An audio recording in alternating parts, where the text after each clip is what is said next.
মুসলমানের ঘরে বসে থাকার সুযোগ নেই। অর্থনৈতিক মুক্তি ছাড়া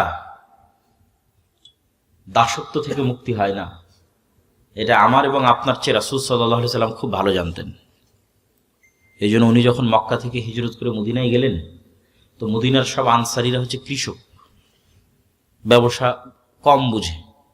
আর মক্কা থেকে যারা মুহাজির গেছে রাসূল সাল্লাল্লাহু আলাইহি ওয়াসাল্লামের সাথে, সব বিজনেসম্যান, ব্লাডে ব্যবসা আছে, রক্তে ব্যবসা আছে, মুহাম্মদ সাল্লাল্লাহু আলাইহি ওয়াসাল্লাম সহ।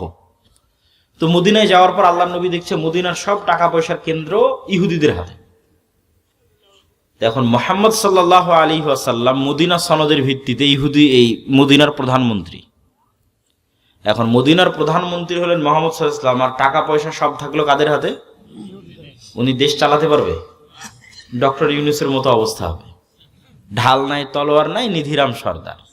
আর্মিও কথা শোনে না, সচিবালয়ের কথা শোনে না, প্রধান উপদেষ্টায় লাভ কি? কোনো লাভ নাই। এটা মুহাম্মদ সাল্লাল্লাহু আলাইহি ওয়াসাল্লাম খুব ভালো বুঝতেন যে আমি হব মদিনার হেড অফ দ্য